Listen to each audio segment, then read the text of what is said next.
All right, so we're back. Appreciate everybody bearing with us. There's fantastic quasi-commercials to help us out here. But so, how was the holiday, brother? How's everything go? It went great, man, and did nothing really. That's good. So really did nothing. No New Year's Eve, nothing. Had a couple family members over for Christmas. You? Well, yeah, same difference. Watched a little bit of Netflix. Watched that. What's that? Bird Box, which was fantastic. You thought it was fantastic? I did. I really did. Can I just tell you, I thought it was the dumbest fucking thing I ever seen. Well, you're in the minority on that one. No, negative. You're in the minority. Negative, man. You listen, brother. That was a good movie. Come on, man. Because you know why? It was refreshing. From what? Because they don't fucking Smurfs and Tiny Toons and all that other shit. You gotta watch with kids. From the same garbage that's out there every godforsaken time on Netflix. Come on, man.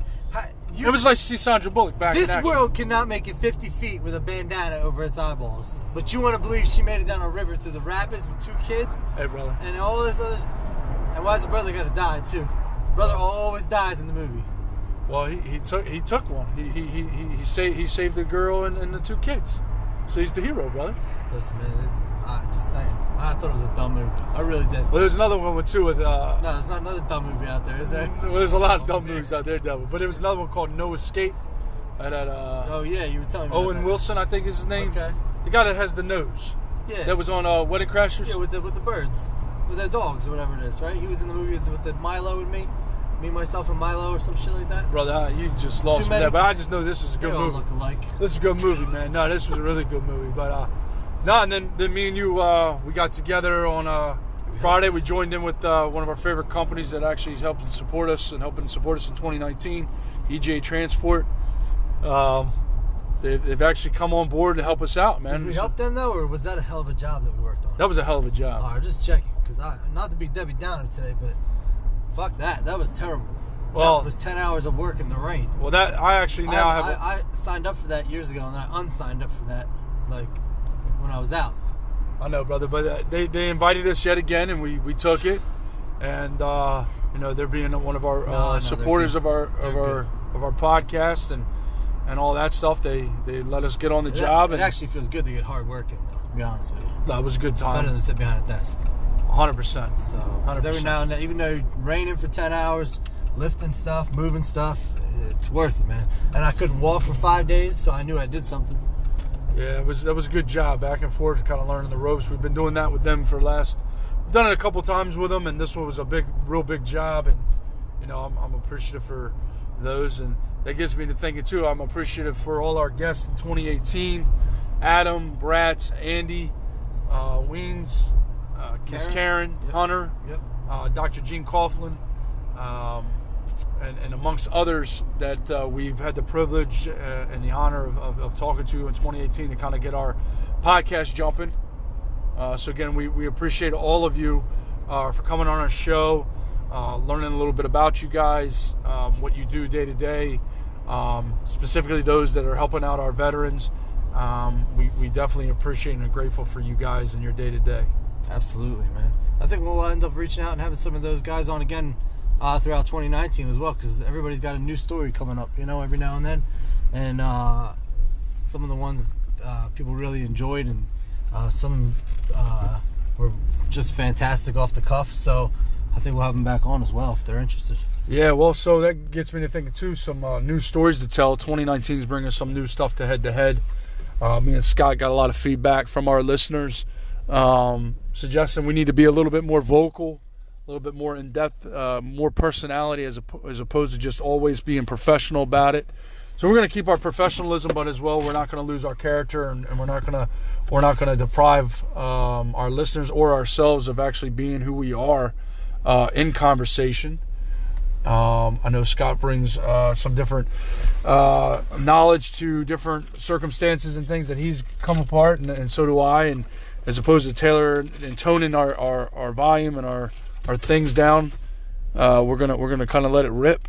Yeah, I agree. And I'm also gonna let rip is this Hershey's Reese's Pieces candy bar I bought at Wawa. I'm gonna let that rip too. Because listen, brother, that's dangerous. Listen, this is something that's just silly. I already love Reese's Pieces, and so does ET. And then also you got Hershey chocolate bar, but you want to mix them. I mean, all you need to tell me now is there's a glass of milk hidden inside this wrapper. Well, I'm just confused. It took them that long to figure it out, to put it together. To be honest with you, though.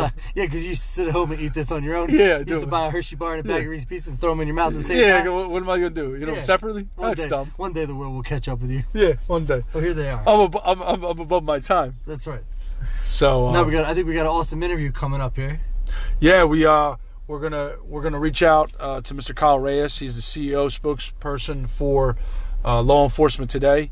He's going to give us a conversation. We're going to hit him with kind of the state of law enforcement as he sees it going into 2019. Any upcoming things that are going on, positive for our law enforcement community rather, and hopefully get some good information out there for our law enforcement listeners, as well as some civilians that are either on one side or the other in your feelings towards law enforcement, or maybe you're on the fence. Kind of just bringing some new perspective. Again, that's what we're going to do here in 2019. As we're going to let it ride, man. We're going to let it rock and roll. Speaking of 2019, if you don't mind, before we jump into it, you got a resolution this year? Yeah, I actually do. Don't have a resolution? Well, no, my resolution is to be about something. All right. Now, because corporate America is corporate America, brother. But kind of finding out over the last couple months, especially doing this podcast with you and learning different things, corporate America is not for me. No. I mean, listen, brother, I appreciate the money aspect that corporate America can bring to my household and my family. But I told you this morning, I was driving in, first day back after a nice vacation, and trust me, brother, it was a nice long vacation. But I saw a couple men, boots untied, dirty already, polo on, not polo, I'm sorry, that's complete opposite. Had a dirty hoodie on, and they were backing in a piece of equipment.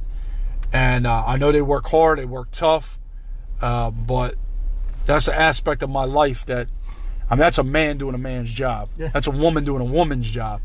Here I am, 7 o'clock in the morning, got my khakis on and my loafers, and I'm walking into a corporate atmosphere that, quite frankly, you got some overpaid leaders or lack of leaders here that want to put a fugazi on me within the first hour of being back. Oh, yeah. It's the okey doke over your eye. But it ain't even okey doke. They said an okey doke's coming, but didn't actually do the okey doke. Well, they did give you a heads up, though. They gave you a heads up, but we're not going to tell you yet. It's like the guy with the commercial that has the dollar. You almost got it? Yeah, you almost had it. You almost had the okey doke. You almost had the okey doke.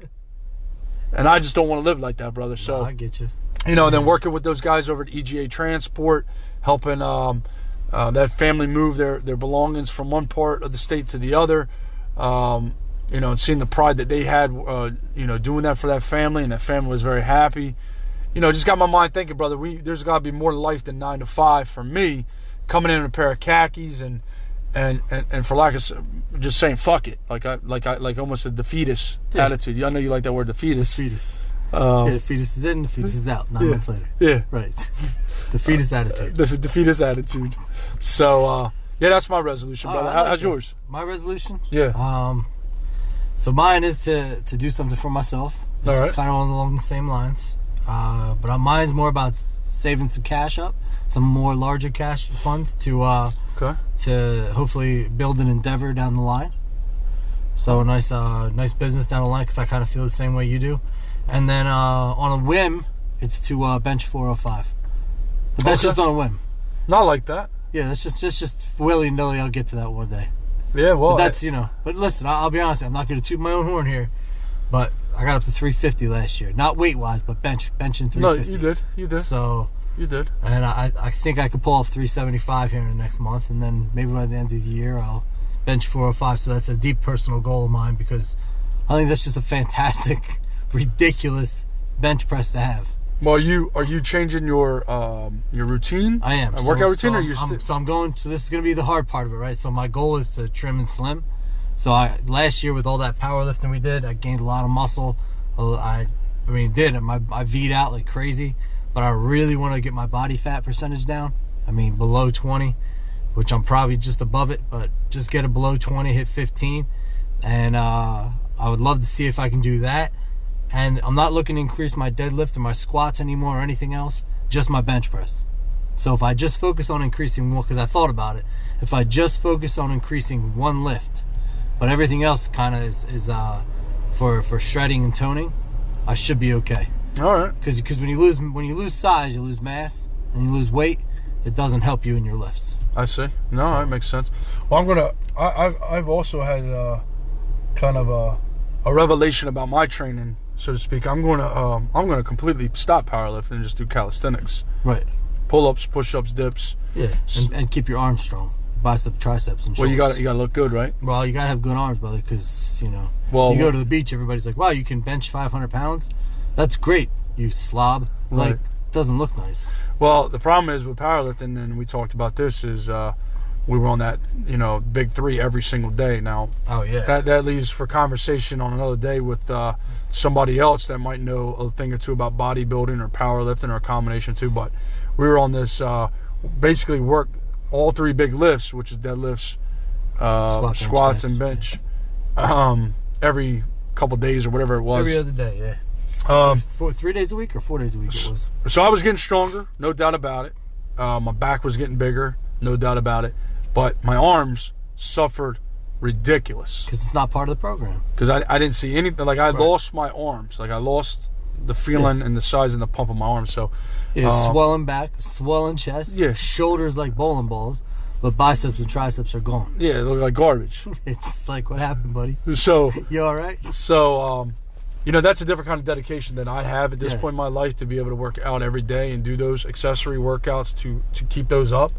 I think you got to get that out of your system too. That heavy lifting. Yeah, I think you got to. Well, I got to know. Well, and mentally, I got to know that I can get that weight. Right. And now I can put it into my everyday workout. Right. And now you don't have to do that weight. You just leave it there. But I do want to get that 405 bench. And the reason I want to get it is because I'm so close. Right. If I give up now and I say, I don't need it. Regret. I'll have to start all over. Right. So if I'm at 350 now and I only got 55 pounds to go, and bench is honestly one of my strongest lifts anyway. So I think I could. But it is a motherfucker to watch you bench press, man. Well, yeah, it is. How about that? Because where's Waldo, brother? You could tell him, brother. No, because one arm goes one way, the other arm goes the other way. I've never seen no shit like the body's working, brother. Yeah, I've never seen that like that in my life, brother. No, the one arm's higher than the other, but it's also the one arm's lower than the other. So looks like it looks like a baby Tyrannosaurus fucking doing bench presses, brother. Yeah, brother. 135, I can do anything. But once I get up there and weight 315, 325, just the body's gonna do what it's gonna do. The weight's gonna go up. Well, that is true. So I don't fight it as long as it goes up. It doesn't have to be even. True that. So anyway, we're gonna pause on this one. We're gonna come back here with Kyle, but again, we're just gonna throw this out there one last time for 2019. We hope all of you guys had a safe, great New Year. Hopefully, everybody has some goals that are realistic that they can accomplish, so they don't get in this defeatist attitude or mentality. And then again, we got a website that's up and running now. Feel free to check that out. We're gonna have our bios coming up. If you give a shit about who we are, that'll be on there as well.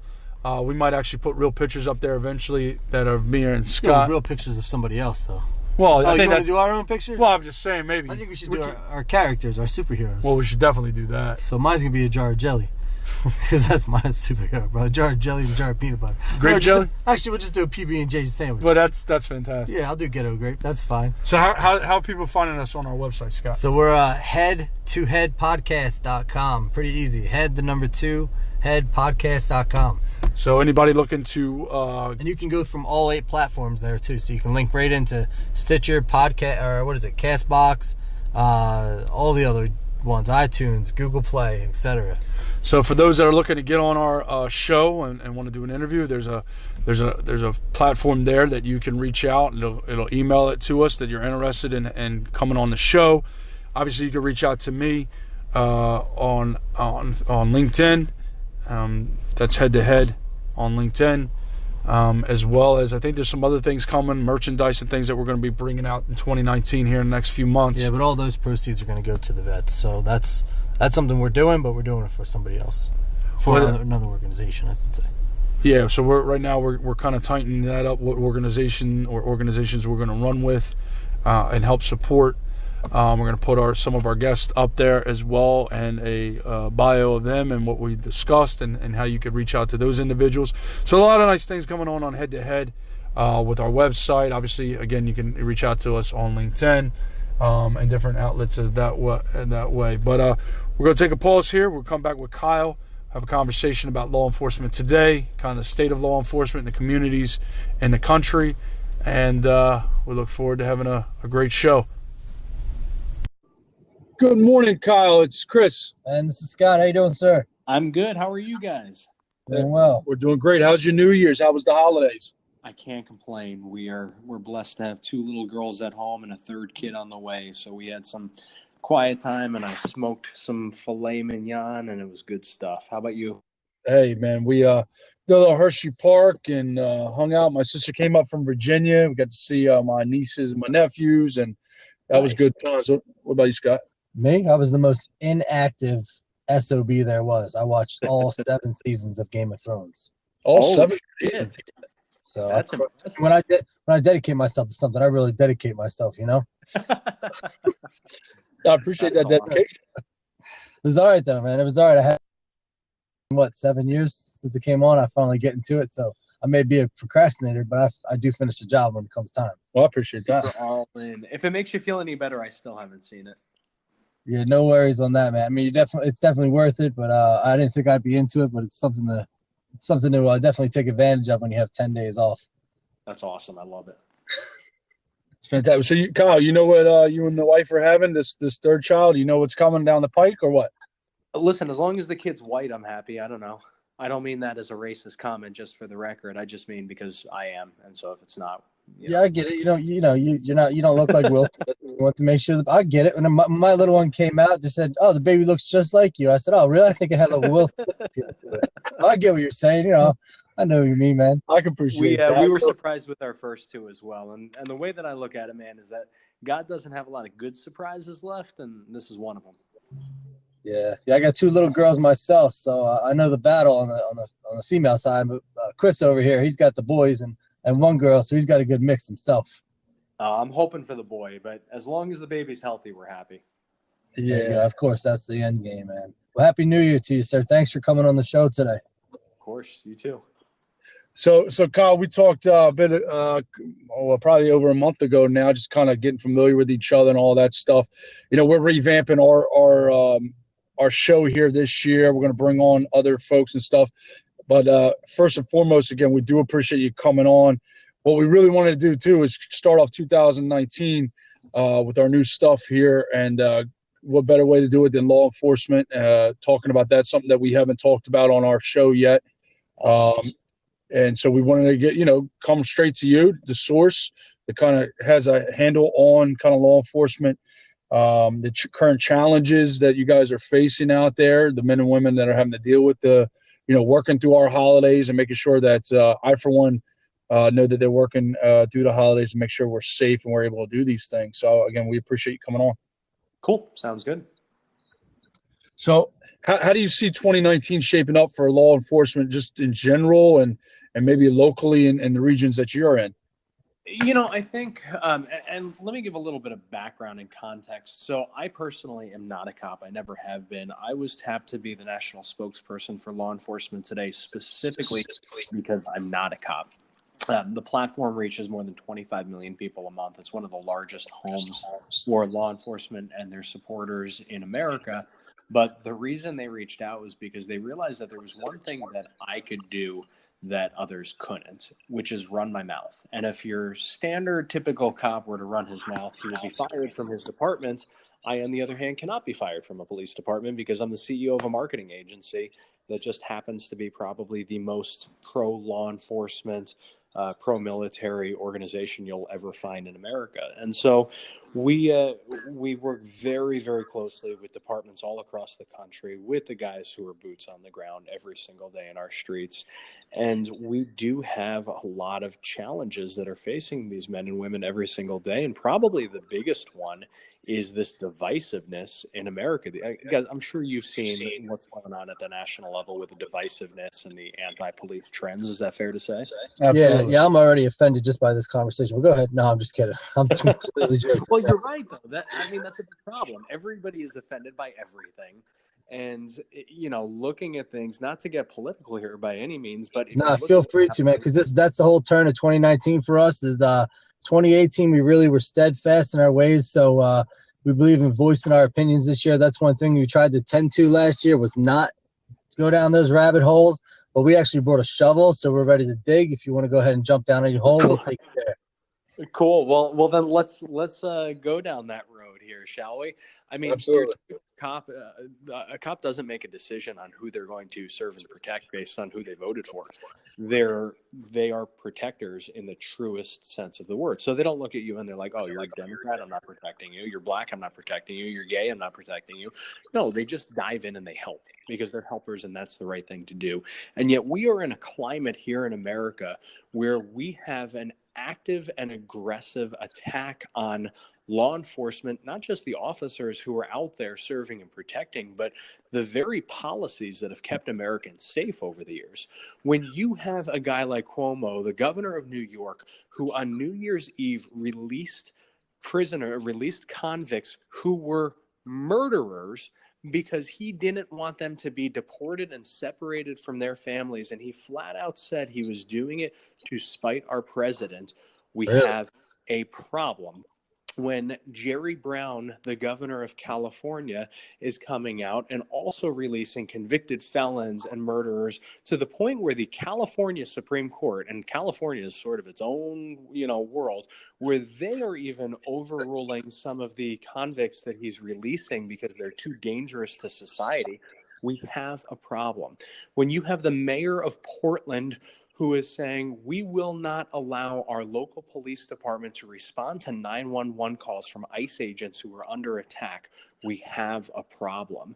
And there is such a hatred for our president and for the policies that so many American people have demanded that it is turning into a full-fledged war on the very foundation of what law enforcement is, which is not just protecting our citizens, but it is ensuring that our laws and due process are followed. Absolutely. That's well put. Well, a lot of things are going wrong in this country because one side of the fence is upset that they lost, so now they're making it their. You mean the Democrats? Yeah, well, I don't mean the Democrats in full. I mean like the real sensitive ones. Just, the people. Sorry, I told you I brought the shovel, and I'm going to throw it out there because we all live in this life right now, and we all know that like the world is changing in itself.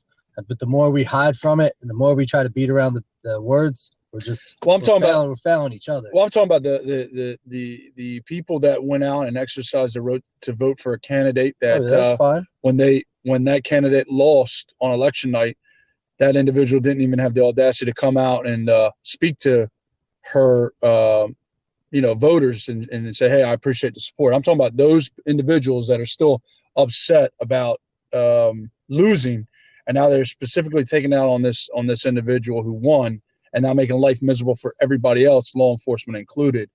I mean, it's unreal, the politics that are coming into play when it's time to clean up our cities, our suburbs, and everywhere else. I think it's time the moral fabric of society too.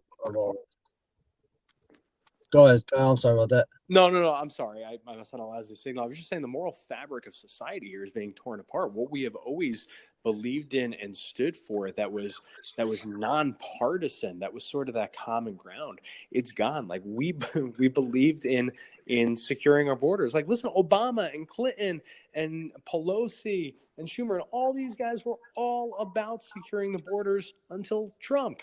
And then we're all about due process of the law and innocent until proven guilty, until Kavanaugh and until the Me Too movement. Now, don't get me wrong. I'm not minimizing true sex assaults and things of that nature. But what I am suggesting is that now anybody can accuse anybody of anything.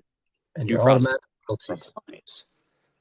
Yeah, and then you're automatically guilty. Exactly. I mean, so have you guys social seen media and the news? It's going insane right now, to the point where everybody's really pushing their, if I can use the word agenda without going too far forward, but pushing their own agenda, whether you're a company, whether you're a news agency or an individual. You really have an objective and an agenda in your head that you're trying to drive out there. And between social media and everybody being their own newscast online nowadays, you can say one thing and it gets pushed out to 1 million people, and then all of a sudden 1 million people said, oh, that's true. So that's a huge aspect right now. And law enforcement's fighting that themselves, just day-to-day jobs. 100%. I mean, guys, look at the whole hands up, don't shoot movement, right? It was all based on fallacy. That there was no truthfulness to that argument there, that he put up his hands and said, don't shoot. It was just based on a lie. And yet that lie became a movement because of social media. And that movement became riots. And in those riots, there was tremendous destruction of property, all because of a fallacy that was perpetuated by social media. So listen, I'm not totally knocking social media. The truth is that my agency makes a lot of money because of social media. My clients make a lot of money because of social media, but it's also one of the greatest existential threats to democracy that we face now, because A, everybody has a mouthpiece and a platform, and B, social media has skewed very, very far left. We put up a picture on Twitter of the officer who was killed. It was a picture of him and his family on Christmas Eve. And we were flagged because apparently that violated the terms and conditions of Twitter. I mean, are you kidding me? The officer that just got his picture taken with his family and then was killed in the line of duty that night? Correct. And then so people started posting pictures side by sides of that officer who was a legal immigrant next to a picture of his of the accused murderer who was an illegal immigrant. And those pictures, people were having their Facebook accounts shut down because Facebook turned around and said that it was unacceptable to be using the term illegal alien. Wow. So they're actually, this corporation again is then dictating what is and what isn't, we'll call it political correct or proper in this term. Correct. 100%. I mean, I've done appearances on Fox and Friends and Risk and Reward and Varney and Company talking about this aggressiveness against law enforcement and frankly against conservatives as a whole on social media. It's a lynch mob mentality that is backed by the power of some of the biggest organizations controlling speech in America, which are Facebook and Twitter, and now you're seeing it on Snap and on LinkedIn and Instagram, which is owned by Facebook. We're in some scary times, guys. Yeah. And this is where the trends are going. Everybody wants that information immediately. So I'll be honest, I'm on social media, but Chris is not. He is not a personal social media person. I kind of envy him for that, because it takes a lot for somebody to jump off. And I've tried numerous times. He'll tell you, I've tried numerous times personally to separate myself from it, not because I'm doing anything crazy or I'm looking at the wrong stuff, but because it is a distraction in my life. And it's almost like you're not thinking for yourself for those 20, 30 minutes that you're on there scrolling through. Totally. I agree 100%. Now, on the flip side, what I would suggest is this. Trump nailed it when he talked about the silent majority, because we really are the majority of people who are out there. Whether or not you love Trump, I don't care if you don't, but I'm talking about the people who stand firm behind our law enforcement, who stand firm behind those men and women who are serving overseas and who are just doing it quietly. And I really believe that in 2019, we're going to see a strong resurgence of people who just frankly are sick and tired of it. I mean, look, you had this big movement about Baby It's Cold Outside yet again, third year in a row. Apparently that song's offensive to everybody. That was stupid, wasn't it? But more importantly, what we saw was a bunch of radio stations that said, screw this. I don't know if I could say that on your podcast, but I'm going to anyway. No, you can say say whatever you want. All right, perfect. They said, screw this. We're going to play it for 6 hours straight just to piss people off. Now that warmed the cackles of my cold heart, I'll tell you that. So I really think that people are at the point where they are sick and tired of the political correctness. They are sick and tired of the pussification of America. And I think in 2019, we're going to see more and more people stand up and declare enough is enough.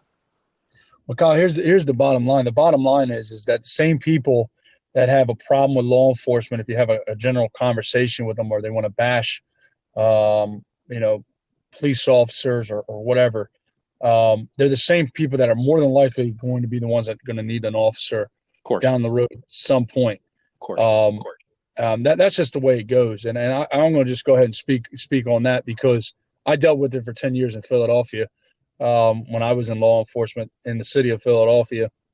And what happened what happens to police officers is specifically in Philadelphia, you answer the same radio calls, and you typically go to the same residence, and you deal with the same people that you know them better than you know your wife or your husband or your children, because you deal with that individual or individuals every single day. Because as you're doing your job, other entities in law enforcement are not doing their job for one reason or the other. And that's why police officers now get mundane. It just becomes a mundane job as opposed to a profession. Well, and listen, let's not forget about the fact that you'll throw a repeat offender in jail, and before you could even get back to finish up the freaking paperwork, some left-leaning judge has put him back out on the street.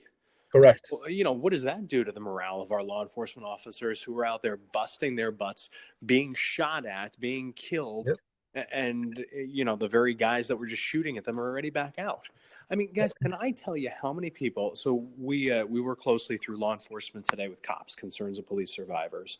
And we were blessed to spend 2 days at a trauma conference in Chicago with them back in, I believe it was October. And we got to meet a lot of just incredible survivors, the survivors of police officers who have been killed in the line of duty.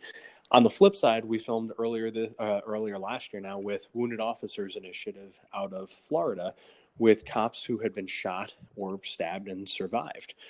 We captured the stories of some amazing police officers who, by all measures, probably should have been killed.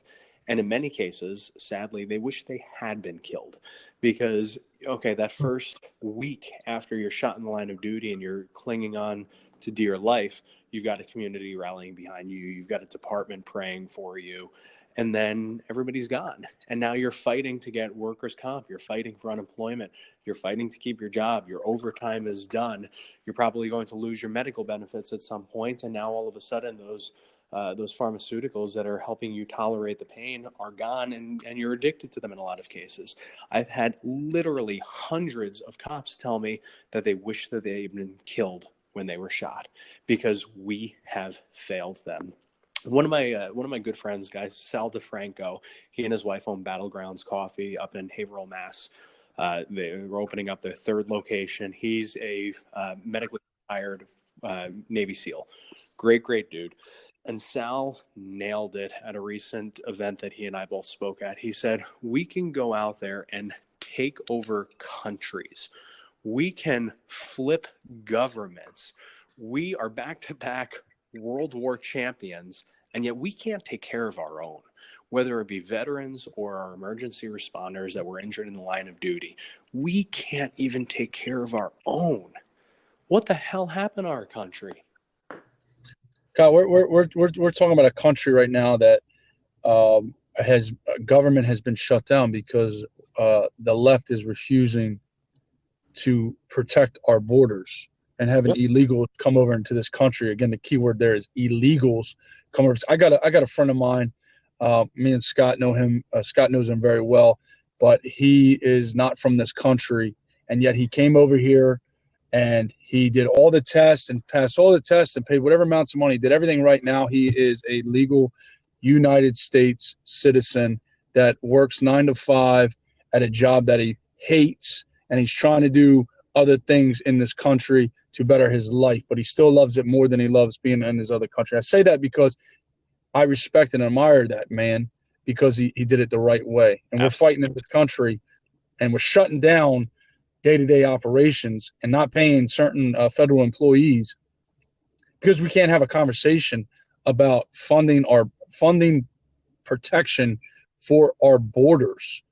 I mean, that's unreal to me. That is so mind-boggling to me, Kyle, that it actually makes me nauseous. Aren't there American people right now on fundraising money? Don't they have like $1 billion raised already? Well, you can, if you want Kim Kardashian's ass or her cheekbones, you can go. You can GoFundMe. You can get 20 million for that. Yeah, the wall you only got 1 million for. Well, how about the homeless guy in PA? They almost had that nice scam going until they got greedy. Yep. They had all that nice money. They bamboozled a whole bunch of people. They were always taking donations. Yeah, I mean, I'll take a donation too.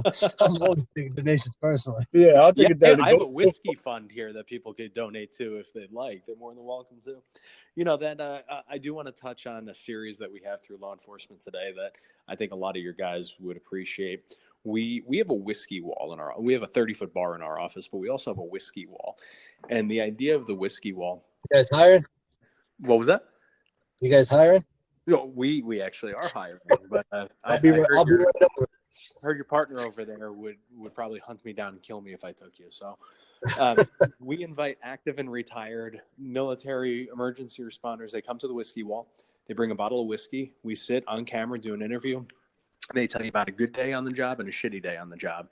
And the whole point is to just really humanize them, to show the challenges that they've gone through, to talk about their highs, to talk about their lows, and to really help people to connect with them on a much deeper level. And then they leave the bottle of whiskey, and we do a monthly happy hour for everybody that's ever been on the show. So they come out and join us. But that series, if any of your listeners are ever in Connecticut, God forbid, I apologize in advance, but they do have a home with us. We're just outside of Hartford, and I'd love to have them all come tell their stories. Yeah, I love Hartford. Yeah, because me and Chris are like 3 hours away right now from Hartford. So you guys are in Pennsylvania, right? Correct. So we just had Jesse Hartnett come up. He was the Philadelphia cop who was shot by the terrorist. He was just up a few weeks ago with Brothers Before Others, which are based out of, actually, I think they're originally out of your area, right over the line in Jersey. So, Jesse was up here. We were having some whiskey and Traeger. You guys ever hear Traeger Smokers? Big company. They make incredible smokers. So they heard about the task force that we have through law enforcement today. It's a federal task force on school and workplace shootings. And they heard about it, and they saw the Behind the Uniform series, and they sent 2 top-of-the-line smokers, rubs, sauces, swag, pellets, accessories, and everything. And they were like, anytime you guys have cops come up and travel, take care of them on us. So, wow. It's sort of good. And they're not a client or anything like that. They're just good people that run the company. And so it gives me a lot of hope to see organizations like that are just stepping up to the plate quietly. They ask for nothing in return, just trying to do the right thing. No, that's well played by those people. Yeah, I mean, I have my Woodford Reserve unopened, of course, but we could be up there in about 3.5, 4 hours, hang out. Perfect. I don't know if Woodford, but be more like 7 hours on the way home after that. But yeah, no, of course I'm. Uber will cost a little bit of money on the way home, so we'll just we'll donate our vehicle to you guys too. So yeah. I'm sure.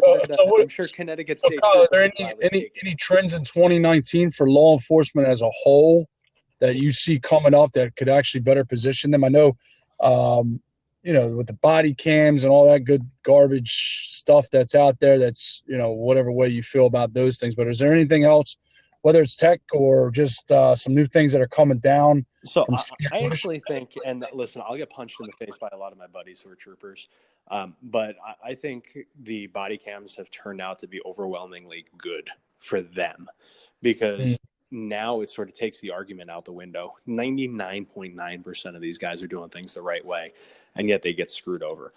And so now these cams are actually capturing that and clearing their names. Now, the drawback of it is tremendous, which is the mainstream media, because they're putting out a FOIA request, securing that footage, cutting it down to a 4-second clip, taking it completely out of context. The department doesn't know how to properly handle public relations and respond because there's an internal investigation going on. And so they end up getting dicked by the media on that. And so it could be their best friend or their worst enemy. Another trend that I'm seeing, I think we're finally starting to have conversations at the national level about the cumulative impact of post-traumatic stress on these guys. We're having those conversations now about the men and women who serve in our military. It's scary to see people debate the 22-a-day number, right? Some people are like, no, it's actually 27. No, it's down to 19. It depends on who you like. Who gives a damn? Isn't one too many? Like we're having a debate over the statistical analysis of how many lives we're unable to protect. Like how the hell did that happen?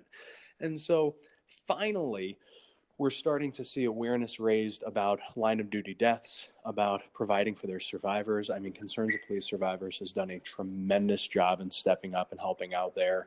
And then you have organizations that are stepping up to help the families of those who died by their own hand. I mean, we had more police officers in 2018 died by their own hand than were killed in the line of duty, and that's terrifying.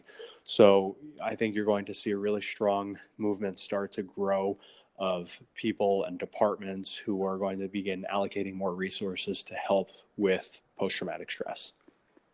Well, that's a good thing. I have a buddy of mine, actually, he's like a father figure. He's over 27 years, retired in Philadelphia. Nobody reaches out to him. You know, that whole camaraderie, band of brothers type thing that you hear when you're in, you know, in my case, when I was in the Marine Corps or as a police officer. I think there's a little bit of a misconception on that with the general public that hasn't dealt with it. Some people think that that's just, you know, the way it is. But nobody reaches out to him. He's 27 years on the job, and now nobody bothers to reach out to him. And I'm not talking about police buddy, you know, law enforcement buddies. I'm talking about higher ups, leadership. There's no program in place. There's nothing that reaches out to the veterans. Kind of like a VA is supposed to do with our veterans, which that's a whole conversation that we've had before in the past. We'll continue to have on our show about the lack of productivity of the VA for our veterans. Anything like that you think is coming up, or is that going to be something just kind of locally to help these people that are leaving the job with the PTSD that they experience? Because I agree, it's not just the military that has this PTSD. It's also law enforcement, fire departments, and other entities like that. You know, there are different organizations that could play a role in that. One is at that local level, like you mentioned.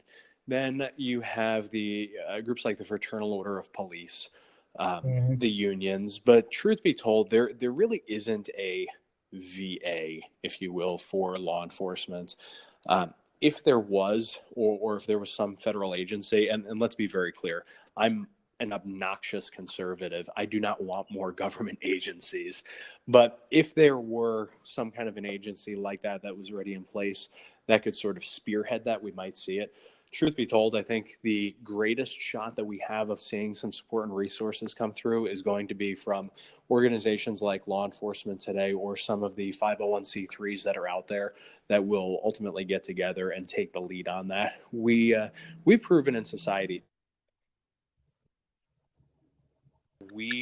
when we come together as Americans, not as bureaucrats, not as politicians, not as left and right, but as everyday American citizens, we can conquer any challenge that we face in this country. And so I think the greatest likelihood that we're going to see of overcoming these challenges is going to be working with our brothers and sisters to do that. Yeah, I mean, I like to think that that's going to happen eventually, but unfortunately with the state of the VA for our veterans, the VAs have been around for they can't even get that corrected and get that right.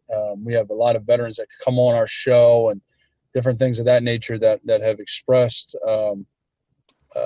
that they are lacking in one aspect or another. I, for one, have gone through the VA, as has Scott, and there's always challenges. Nothing is ever, hey, here's my ailment, help me. It's always extra and run around and do this and do that and forget about the financial aspect of the VA, because those individuals down at the VA, they do not want to compensate our military for nothing. There was a story right before the holidays that a colonel, I believe it was a colonel Marines in the Marine Corps, put on his dress. He just retired or something. Put on his alphas. His family, I guess, was school and work, and he drove down with his medical records to the VA. That's right. Sat on his medical records and took his life right outside the VA. That's right. That's a problem. That's a problem. Yep. That's a problem. That's not even a financial. And apparently, he had gone down to the VA multiple times, and they, for lack of better words, turned him away. Well, there's a lot of military that are police officers, so you're double dipping on their PTSD, on their emotions, on their lifestyle. So I mean, you know, eventually down the road, beyond the career itself of either military or law enforcement or both, for some cases, you know, something's got to be done to help out for the guys that do make it through without being penalized or losing their lives, that do make it through and you know, are looking to live out the rest of their years and let's call it peace and harmony with themselves. Or even the ones that are currently on patrol or doing some kind of law enforcement work that are going through something, but they're afraid to speak out because that could end up taking, 6 hours off their paycheck, right? Well, what happens is that they find you mentally unstable or something. They'll take away your gun, and then obviously now you're off the street, and then now you have other things going on as a law enforcement officer. So, wow, yeah, Your it's not as ability cut to and provide dry. for your family's gone because you can't do overtime anymore. You're sitting at a desk at best. And there are definitely problems there. You guys should really talk to my boy Carl Higbee. So Carl was a member of the Trump administration. He's a former SEAL, regular correspondent on Fox News, and he had a proposal, probably one of the smartest I've ever heard. He is pushing very hard for the GI Bill to also be used for business startup funds. Well, we would have loved that. We would have loved that. I mean, I would have loved that. It's absolutely genius. Now, obviously, you'd want to put some caveats on that so that it's not taken advantage of. But so many of our guys are getting out of the military, and I really believe that a lot of the post-traumatic stress that they face isn't only what they saw in combat, but I really believe, just based on the countless conversations I've had with these guys, a lot of it is loss of mission. They have completely lost their value in their own life, and Exactly. like for what they're doing, what they're bringing to the table. Exactly. So now, instead of putting them, giving them the GI Bill to go back to school where they're surrounded by a bunch of millennial twats, pardon the expression, who are just going to complain that they're triggered by the sight of a duly elected president on Fox, why are we going to subject these guys to being back in that environment where they're going to get disgruntled pretty damn fast? Why not give them an opportunity to take their extensive skills and hunger and ambition and experience and use it to provide for their family? Put in place a program that will offer training and support, and sort of like a SCORE program where you bring in resources of retirees, former CEOs and stuff to help them get off their feet. Are you kidding me? It would kill it.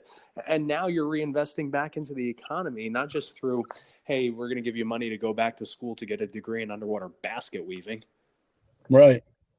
Well, it's something you say that because we've had guests and we've done our own research on the VA, and what we find that happens with our military folk, our men and women, Scott being one, I've dabbled with it now more recently, is once you get back, you have this, you come from a world where you have this mission, this objective. This is my job. This is what I do. This is what I'm going to do to get it done. Similar to law enforcement, I show up, I do my roll call, I get my assignment, I get my car, I get my whatever, and I go on patrol and I do my 8 or 12, depending on your your department, and then you move on with your day, and then you turn in your radios, so, you salute off, and now your mission is done.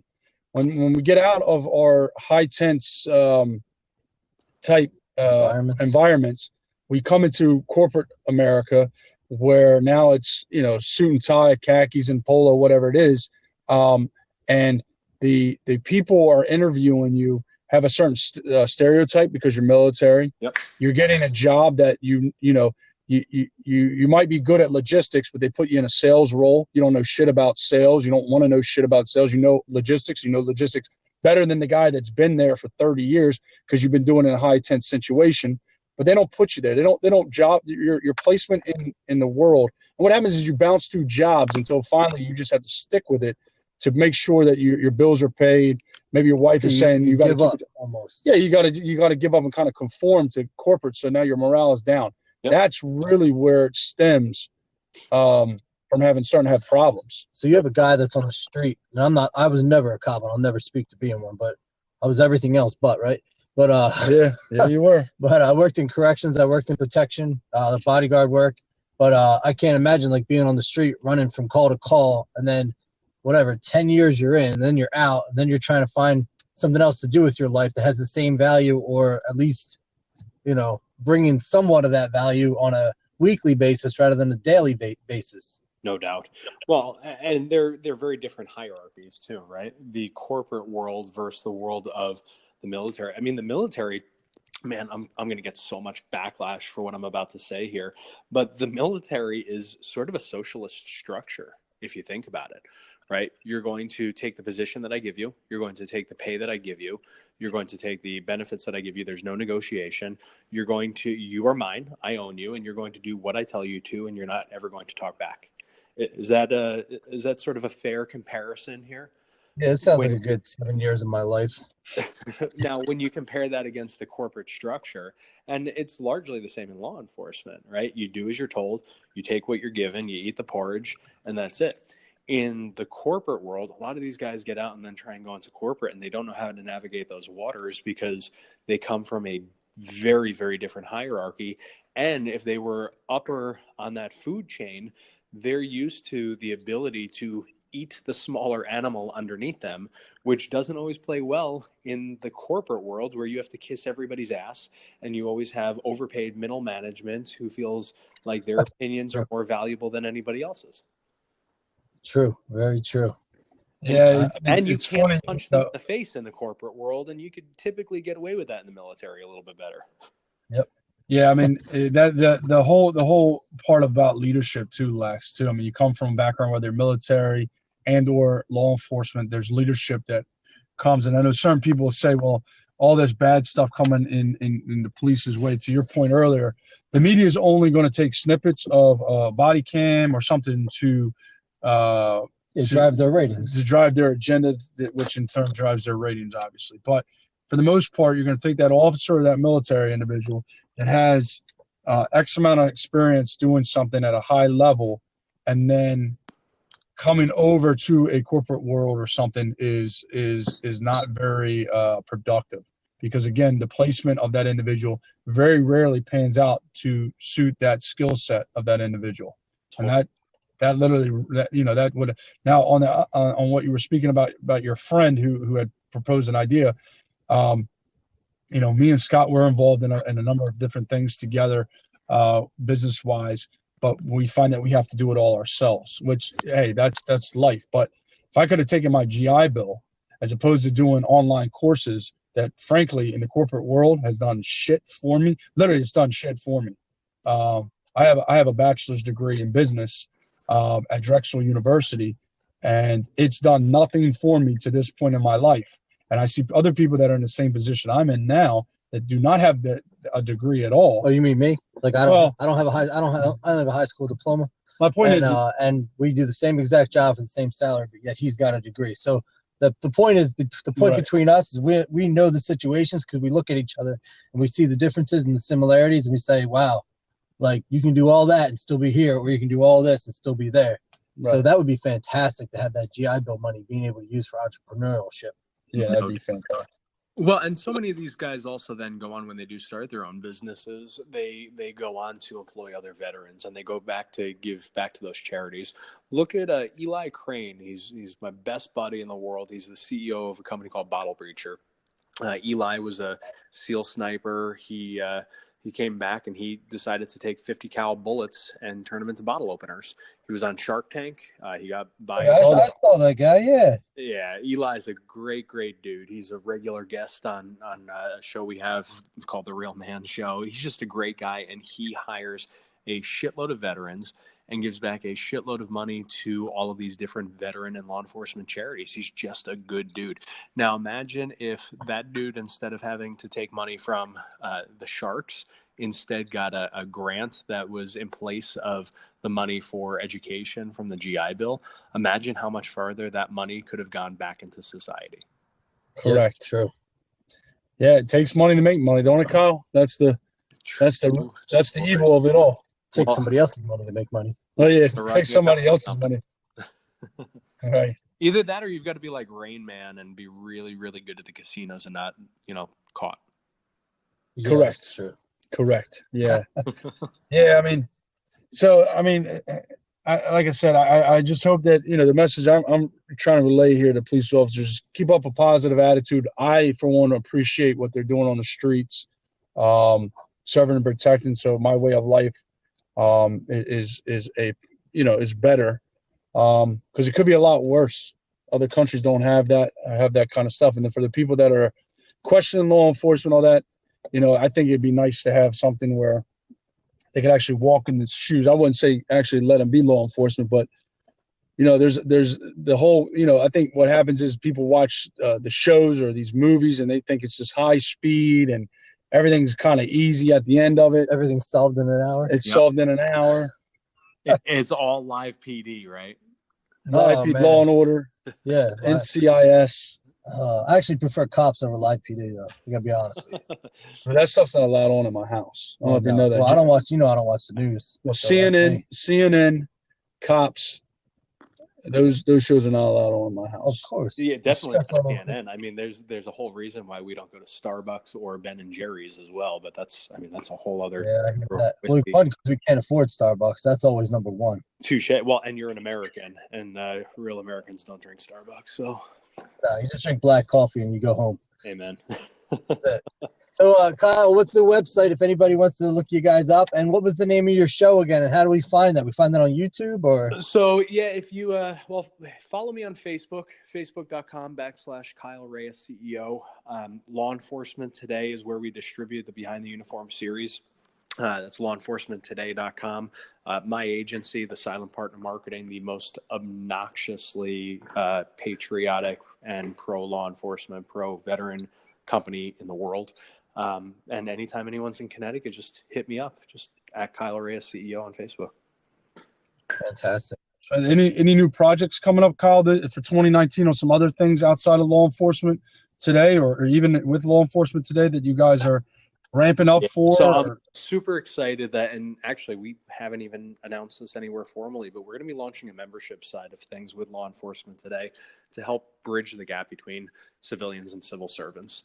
We are bringing together some of the most badass companies in America that support our military and our law enforcement officers and helping them to connect with those people who also support them. So we're talking about discounts, promotions, special events.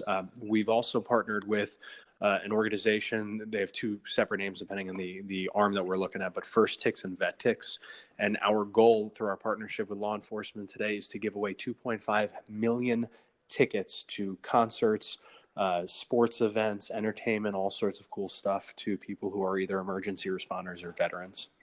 Wow, that's fantastic. Yeah, I actually saw that Vet Ticks. That's an outstanding program. You can donate to them. You can donate your tickets, or if you know someone, lead them over to that website. The most you'll ever pay for a 4-pack of tickets is $16 if you're military.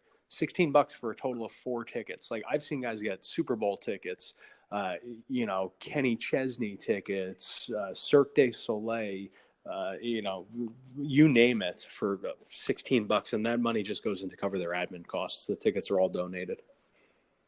Yeah, I actually sent that website over a couple of weeks ago. I found that to law enforcement. She's a lieutenant in Philadelphia. She had a battle with breast cancer for the last, let's call it 3 years now. She's been battling it. Just so her and her family, see if, in any way they can find something there that, help them through the holiday season and whatnot. She's a strong trooper. She still puts on the uniform and goes out there and patrols. So God bless. Yeah, she's fantastic. She was one, if not the best supervisor I ever worked under. Her name is Lieutenant Mitchell. Out in Philadelphia, she's absolutely fantastic. So, but that's a great program, that Vet Techs. So you got that going. That's fantastic.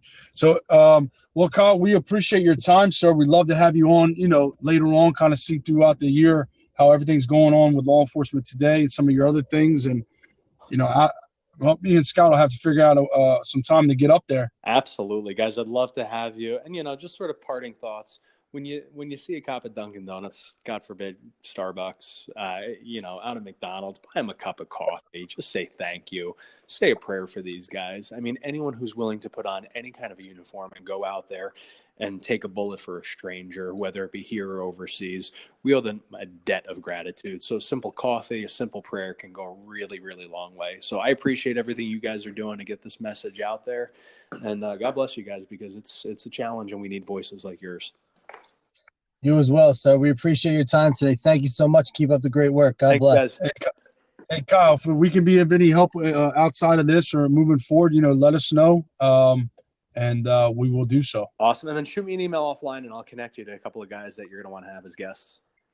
No, we definitely appreciate that support, sir. Cool. All right, guys. Take care. Take Thank care, you. Kyle. Happy New Year, sir. You too. Bye. Thank you, sir. Bye-bye.